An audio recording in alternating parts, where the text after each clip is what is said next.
Hello, this is Eric Pepke again, and this is only my second YouTube video that I have am recording after having been physically, but not virtually, released from prison. I'm going to use a different kind of cinema verite this time and give you a little show and tell about what prison is like. I will eventually get to things that you will need to know about, namely the lifetime appointment of federal judges. All right, let's start here. These are my prison glasses. They don't work, but I persuaded the optometrist to give me these shades that go darker. You will see the repair made from a paperclip and epoxy, which I was only able to do after I got to the halfway house and was able to buy paperclips and epoxy. Now, I have been given an examination at federal cost, but they won't pay for glasses. And so I'll have to put up with not having glasses because I only have a few of my Trump bucks left to do stuff after prison until I die on the streets. And I want to thank the Prison Policy Initiative for putting forth the lawsuit that made the IRS give us our Trump bucks, which I got very late, but that's another story. This is a container of orange juice. This is from breakfast at the halfway house. It's free. When I was in federal prison, I never had any oranges, or I never had any orange juice, and only once was there an orange. And this was an arbitrary decision by the warden of the prison not to allow any citrus because somebody might make hooch out of it. This is a nice little face mask that I got at NC Works organization, ncsecondchance.org. I think they're good, but one of their members, that is the Step Up Ministry, is doing naughty things, and I have to investigate that before I can really endorse them. Now, I want to tell you that I had no idea there were any people outside that would help with reentry or cared at all. And one of the reasons is that Hinda Helps, hindahelps.com, the Hinda Institute, sent me many months before I was released, or at least a few months, a packet of information. They had a lawyer or paralegal or somebody like that send that legal mail, but the prison just failed to deliver it to me. As a result, I spent several months in abject terror. I am looking at how I can prosecute lawsuits for that, which I might be able to do because I'm no longer subject to restrictions in prison. So that's that. This is a face mask that I want to paint yellow because it looks like a duckbill, and I want to go around being Daffy Duck. I like Donald Duck too. You know, I don't like Mickey Mouse so much, but you know Donald and Daisy were getting it on. There's just too much tension in that relationship not to have happen. This was given to me actually because I went to NC Works that has a subgroup called CSI, not the CSI you see on the TV, but a remarkably similar simulacrum.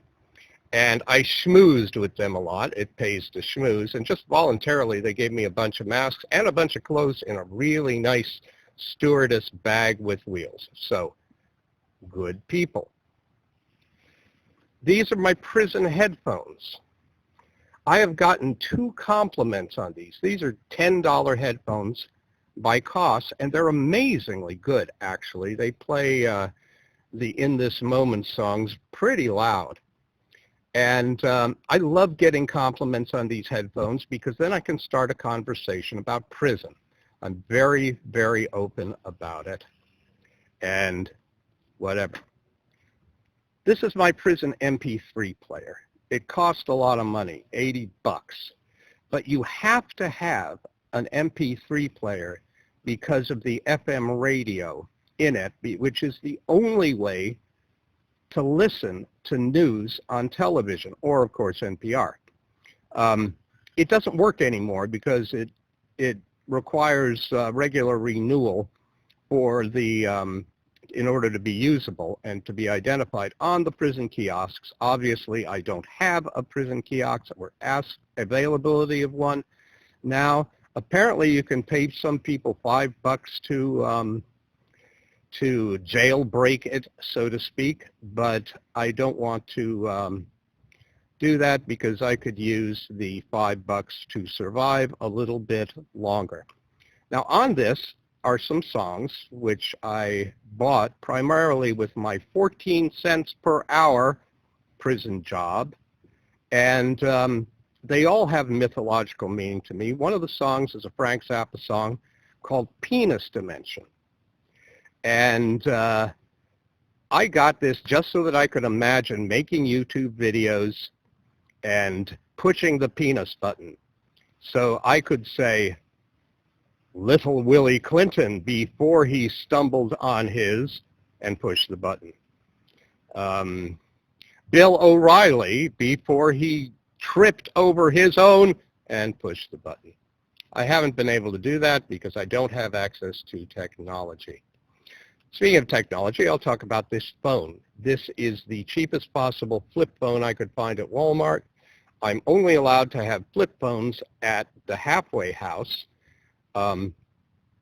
When I am actually released, I am subject to the will of the supervised release officer for the rest of my life.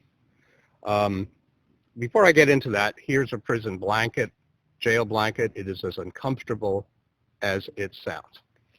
So, a little bit about judges now.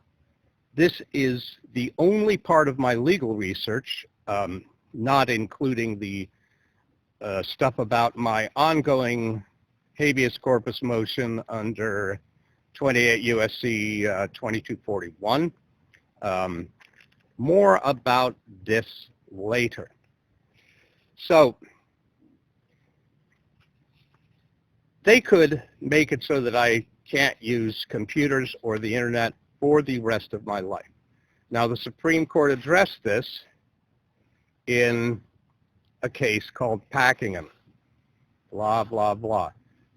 And it said, in sum, to foreclose access to social media altogether is to prevent the user from engaging in the illegitimate exercise of First Amendment rights. It is unsettling to suggest that only a limited set of websites can be used, even by persons who have completed their sentences. So I have lifetime supervised release, and I will always be under sentence so they can do what they want. And even if the Supreme Court were stronger about this, judges ignore the Supreme Court, and they ignore precedent. You will see a lot of stuff under many good videos, including the esteemed and pressed Steve Leto of Leto's Law, saying that they have to obey precedent. No, they don't. Federal judges don't have to read anything. They can do absolutely anything they like, and they do, and what they like is always, or almost always, bad. And one of the problems with this is that you can't get rid of a federal judge. And that's what I'm going to move on to now, the actual law behind this. Now, everybody knows federal judges are appointed for life. Well, not everybody. I've talked to a couple of people who didn't. And the people who didn't know are actually right. If you look at the Constitution, which I can't show you because I don't have one, I got a really nice one from the Cato Institute, but I spilled pancake syrup on it and they wouldn't give me a new one. And I don't have it anymore. So if you look at the Constitution, what it says is that federal judges cannot be gotten rid of, or they keep their offices, quote, during good behavior, unquote. Now, how do we get from during good behavior to life? During good behavior sounds completely reasonable. It means you can't fire them for political reasons. You can't lay them off. You got to have a reason. They have to have behaved badly. And the answer is that judges decided this. There is much case law about this, and I just picked this one. It's not the best because it's not the most recent, but it's particularly clear. United States versus Nathaniel P. Cousin, 1 Hay and Has, 37, and I said D.C. Circuit, 1841. What's Hay and Has? Well, it's the name of a document. Why is it Hay and Has? I don't know. They had funny names back then. One of them was wheat. So you see a number, then you see wheat, and you see another number. And all lawyers know what this is, but nobody else does, except for me. Quote, there was no vacancy in the judgeship, and that the appointment of Nathaniel P. Cousin as judge of the Orphans Court of the County of Washington, District of Columbia, was during good behavior, or, in other words, for life. Now think about that for a while. First of all, notice this is very strong. He's not just saying, we interpret good behavior as for life. He's saying, those are other words for life. But are they? Let's say you had a kid, and your kid wanted to play with his Xbox Aleph Null or whatever it is, and you say, okay, little green bean, you can play with your video games as long as you behave. And your kid says, great. In other words, for life. I can't do my fist. All right. And this is my prison watch, given to me by Poirot. And I won't say anything more about that. All right. Nobody would take this kind of idiotic statement seriously if it weren't a judge.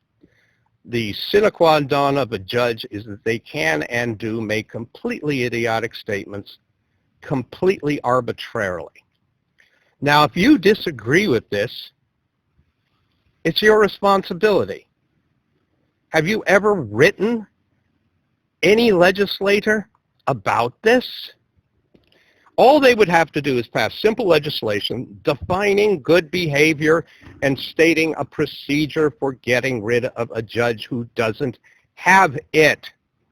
But the American people don't care. They only care about which side wins, like a football game. Oh, I'm for the Repugnocrats. No, the Repugnocrats are bad. I always vote for the Repugnocrats. And they do this with Supreme Court justices, too. They don't care about the law. They don't care about the Constitution. They only care about which side is on. So let me talk about my legal research. In prison, a copy of something you get on the electronic law library costs 15 cents. I did not usually have 15 cents. Remember, I only made 14 cents an hour, so an hour of labor wiping tables was not enough to get me a single photocopy. I did not have any money coming in because every single one of the people I imagined were friends abandoned or betrayed me. Some sent me some money, and there was an ex-prisoner who sent me more money than anybody else, about $300, and I used it to do important stuff, including replace my MP3 player after the old one got wet. So I want to say, if you're out there and you knew me before 2015 and you didn't write me then, I do not want to hear about you. I do not want to hear from you. I do not even want to think about you. Unless you owe me money, which some people do, or owe me goods, and unless I owe you money, don't contact me. I will treat you very badly.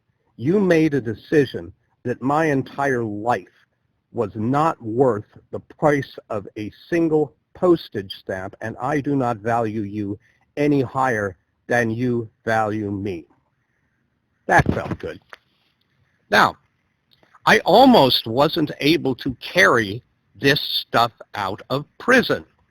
That's because my counselor, pretty impressive title, Neil R. Price, threatened to confiscate it from me.